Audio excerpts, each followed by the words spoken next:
स्वागत है आप सभी लोगों का मेरे YouTube चैनल कंपटीशन शिक्षा में। इस वीडियो में मैं बात करने वाला हूं जो बिहार में बिजली विभाग में BHPHCL जूनियर अकाउंटेंट क्लर्क यानी JAC का एग्ज़ाम 1 जुलाई से लेकर के 3 जुलाई तक कराया गया, उसका रिजल्ट कब तक आ सकता है। ठीक है, जो मैंने डेट बताया है रिजल्ट को लेकर के मोस्टली संभावना है कि उस डेट पर आप लोगों का रिजल्ट जो है जारी कर दिया जाएगा। ठीक है, और मुझे पता है आप लोगों को इसके रिजल्ट का जो है बहुत बेसब्री से इंतज़ार है।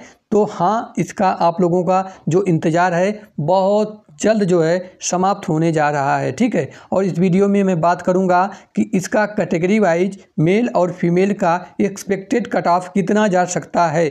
जितना मैंने इस वीडियो में कट ऑफ बताया है, अगर आपके उतने मार्क्स हैं तो बिल्कुल आप निश्चिंत हो जाइए, आपका सिलेक्शन इस वैकेंसी में हो रहा है। ठीक है, उससे पहले अगर आप सभी लोग इस चैनल पर नए हैं और अभी तक इस चैनल को सब्सक्राइब नहीं किए हैं, आप लोगों से एक छोटा सा रिक्वेस्ट है, इस चैनल को सब्सक्राइब कर लीजिए और वीडियो को लाइक करिए। ठीक है, चलिए सबसे पहले मैं इस वैकेंसी से संबंधित कुछ बेसिक जानकारी आप लोगों को बता देता हूं जो आप लोगों को जानना आवश्यक है। उसके बाद इस वीडियो के अंत में मैं बात करूंगा रिजल्ट को लेकर के और इसके एक्सपेक्टेड कट ऑफ को लेकर के। ठीक है, चलिए शुरू करते हैं। तो इसमें भाई आप लोगों को पता है जूनियर अकाउंटेंट क्लर्क में जो टोटल पदों की संख्या है, इसमें जो टोटल पद हैं 740 इसमें टोटल पद हैं। ठीक है, 740 पदों के लिए यह एग्ज़ाम कराया गया और इस वैकेंसी में जो टोटल फॉर्म पड़े थे वह 70,000 के आसपास इसमें फॉर्म पड़े थे। और इसकी जो उपस्थिति रही यानी कितने कैंडिडेट ने इस एग्ज़ाम में प्रतिभाग किया,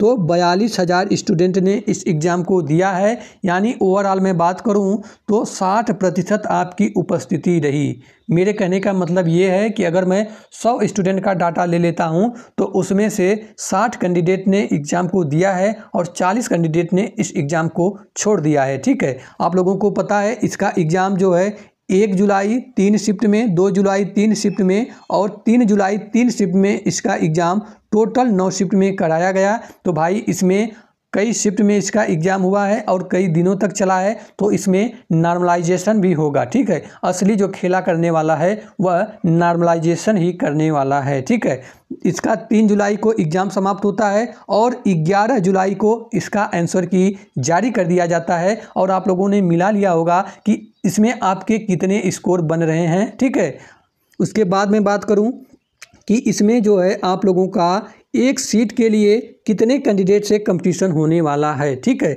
जब मैं जो टोटल एग्ज़ाम देने वाले कैंडिडेट 42,000 में जो टोटल वैकेंसी 740 है उससे डिवाइड कर दूंगा तो 56 स्टूडेंट आ रहे हैं एक सीट पर। ठीक है, देख लीजिए भाई आप लोगों के सामने है बिल्कुल, इसमें अच्छा खासा कंपटीशन आप लोगों को देखने के लिए मिल रहा है।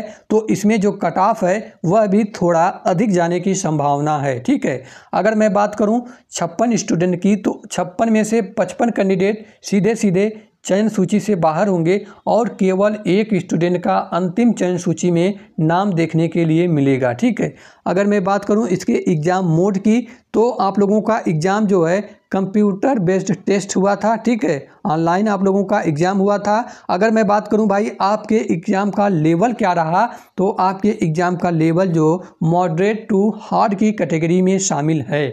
यानी आपका एग्ज़ाम जो पेपर हुआ था वह आसान नहीं था। हालांकि कुछ प्रश्न इसमें ज़रूर आसान थे, लेकिन देखिए ऐसा तो सभी पेपर में देखने के लिए मिलता है कि किसी भी पेपर में 3 स्तर के प्रश्नों का संग्रह किया जाता है, जिसमें से कुछ प्रश्न जो है इजी होते हैं और कुछ प्रश्न मॉडरेट होते हैं और कुछ प्रश्न जो है हार्ड होते हैं। ठीक है, चलिए इसके बाद मैं बात करूं भाई तो इसमें जो है इस वैकेंसी में मिनिमम क्वालिफाइंग मार्क्स का प्रावधान भी है। ठीक है, यानी अगर आपकी कैटेगरी में इससे कम मार्क्स हैं तो आप इससे जो है इस वैकेंसी से बाहर हो जाएंगे। ठीक है, जिसमें यूआर के लिए जो मिनिमम क्वालिफाइंग मार्क्स का प्रावधान है वह 40% है और बीसी कैटेगरी के लिए 36.5% मिनिमम क्वालिफाइंग मार्क्स का प्रावधान है और ईबीसी कैटेगरी के लिए 34% मिनिमम क्वालिफाइंग मार्क्स का प्रावधान है। और अगर आपकी कैटेगरी एससी है, एसटी है, ठीक है, और आप फीमेल हैं तो इसमें जो मिनिमम क्वालिफाइंग मार्क्स का प्रावधान था 32% था। ठीक है, चलिए इसके बाद मैं बात कर लेता हूं भाई नॉर्मलाइजेशन का। ठीक है, मैं वीडियो के शुरुआत में ही बता दिया हूं कि इसमें नॉर्मलाइजेशन होने वाला है और असली जो खेल करने वाला है वह नॉर्मलाइजेशन ही करने वाला है। ठीक है, नॉर्मलाइजेशन के बारे में आप लोगों को बहुत अच्छी तरह से पता होगा, लेकिन मैं आप लोगों को थोड़ा सा इसके बारे में जानकारी दे देता हूं कि नॉर्मलाइजेशन आखिर क्यों लागू किया जाता है और यह नॉर्मलाइजेशन होता क्या है। ठीक है, तो भाई नॉर्मलाइजेशन एक ऐसी प्रक्रिया है जिसका उपयोग विभिन्न पालियों या शिफ्टों में आयोजित परीक्षाओं के अंकों को समान स्तर पर लाने के लिए किया जाता है। देखिए, जब कोई भी परीक्षा एक से अधिक दिनों या एक से अधिक पालियों में आयोजित की जाती है तो प्रत्येक पाली में जो प्रश्नों का कठिनाई स्तर होता है वह अलग अलग होता है। इससे कुछ छात्रों को आसान प्रश्न पत्र मिल जाता है और उन्हें अधिक अंक मिल जाता है, जबकि वहीं कुछ छात्रों को कठिन प्रश्न पत्र मिल जाता है और उन्हें कम अंक मिलता है। तो नॉर्मलाइजेशन जो है इसी असमानता को दूर करने के लिए अंकों को समायोजित करता है ताकि सभी छात्रों को समान अवसर मिले और किसी भी छात्र के साथ अन्याय न हो। ठीक है, तो यही भाई ओवरऑल नॉर्मलाइजेशन है, आप लोग समझ गए होंगे। इसमें भाई जो शिफ्ट हार्ड है उसे जो है 5 से 6 मार्क्स उसके बढ़ने वाले हैं। ठीक है, और जो शिफ्ट इसमें मॉडरेट है उसमें जो है 3 से 4 मार्क्स बढ़ने वाले हैं और जो शिफ्ट इजी है उसके मार्क्स जो है जितने हैं उतने ही रहने वाले हैं, या कुछ मार्क्स जो जिनका एग्ज़ाम इजी शिफ्ट में हुआ है उनके कम भी हो सकते हैं। ठीक है, आप लोगों को मैं बता दूं, आप लोगों को लगता होगा कि नॉर्मलाइजेशन में मार्क्स जो है केवल बढ़ते ही बढ़ते हैं, लेकिन ऐसा नहीं है। नॉर्मलाइजेशन में जो मार्क्स हैं वह बढ़ने के साथ साथ जो है घट भी जाते हैं। ठीक है, चलिए तो इसके बाद मैं बता देता हूं भाई आप लोगों का कैटेगरी वाइज मेल और फीमेल का कितना एक्सपेक्टेड कट ऑफ जा सकता है इस वैकेंसी में। ठीक है, मैं जो ये एक्सपेक्टेड कट ऑफ बता रहा हूं आफ्टर नॉर्मलाइजेशन बता रहा हूं। ठीक है, नॉर्मलाइजेशन के बाद जो है अगर आपका इतना स्कोर बन रहा है तो मेरे हिसाब से आपका सिलेक्शन इस वैकेंसी में हो जाएगा। ठीक है, उससे पहले मैं आप लोगों को बता दूं कि यह जो मैंने कट ऑफ बताया है वह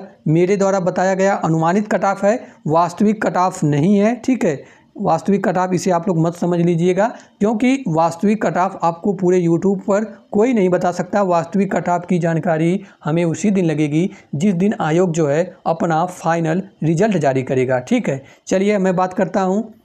अगर आपकी कैटेगरी भाई यूआर है, ठीक है, यानी जनरल है आपकी कैटेगरी और आप मेल कैंडिडेट हैं, तो आपके अगर 76 ± 2 मार्क्स बन रहे हैं ना, तो बिल्कुल आप निश्चिंत हो जाइए। इतने में आप बिल्कुल सेफ जोन में हैं और आपका सिलेक्शन इस वैकेंसी में हो जाएगा। ठीक है, वहीं मैं बात करूं फीमेल कैटेगरी। ठीक है, फीमेल कैंडिडेट हैं, कैटेगरी यूआर है तो 71 ± 2, आपकी कैटेगरी बीसी है और आप मेल कैंडिडेट हैं तो आपके अगर 74 ± 2 मार्क्स बन रहे हैं तो इतने पे आपका सिलेक्शन हो जाना चाहिए। ठीक है, वहीं आप फीमेल कैंडिडेट हैं तो 69 ± 2, आपकी कैटेगरी EWS है। ठीक है, और आप मेल कैंडिडेट हैं तो आपके अगर 72 ± 2 मार्क्स बन रहे हैं तो इतने पे आपका सिलेक्शन हो जाएगा। ठीक है, वहीं आप फीमेल कैंडिडेट हैं तो 67 ± 2, आपकी कैटेगरी SC है और आप मेल कैंडिडेट हैं तो 68 ± 2 और फीमेल कैंडिडेट हैं तो 62 ± 2 पर आपका सिलेक्शन इस वैकेंसी में हो जाना चाहिए। ठीक है, उसके बाद मैं बात कर लेता हूं भाई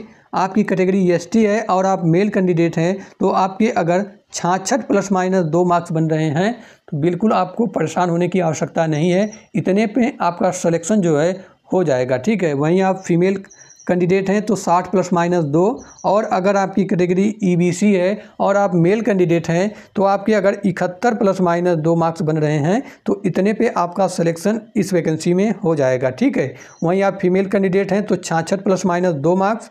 ठीक है, तो ये रहा भाई कैटेगरी वाइज अलग अलग मेल और फीमेल की एक्सपेक्टेड कट ऑफ। अब इसके बाद में बात कर लेता हूँ भाई कि इसका रिजल्ट आखिरकार कब तक आ सकता है। ठीक है, तो मैं आप लोगों को बता दूँ जो रिजल्ट पर काम है वह बिल्कुल अंतिम चरण में है। ठीक है, आप लोगों का जो रिजल्ट है मोस्टली संभावना है कि 7 से 8 सितंबर के पहले आप लोगों का रिजल्ट जो है जारी कर दिया जाएगा। ठीक है, इसमें मैं बता दूं जो BSPHCL में अलग अलग पदों के लिए एग्ज़ाम कराया गया, जिसमें JAC के 740 पद और जो करस्पॉन्डेंस क्लर्क और स्टोर असिस्टेंट का एग्ज़ाम हुआ था और जो टेक्नीशियन ग्रेड 3 का एग्ज़ाम हुआ था, उसमें सबसे पहले आप लोगों का रिजल्ट आने वाला है। ठीक है, JAC का रिजल्ट सबसे पहले आएगा, उसके बाद करस्पॉन्डेंस मेंटेनेंस क्लर्क का रिजल्ट आएगा। उसके बाद जो है टेक्नीशियन ग्रेड 3 का रिजल्ट आने वाला है। ठीक है, तो मोस्टली संभावना है आप लोगों का 7 से 8 सितंबर के पहले पहले रिजल्ट आ जाएगा। और मैं आप लोगों को बता दूं, बिहार सरकार चाहती है कि जितनी भी वैकेंसी अभी प्रक्रियाधीन है उसको जल्द से जल्द पूरा करा करके उन बच्चों को जो है ज्वाइनिंग लेटर जो है दे दिया जाए। ठीक है, क्योंकि आप लोगों को पता है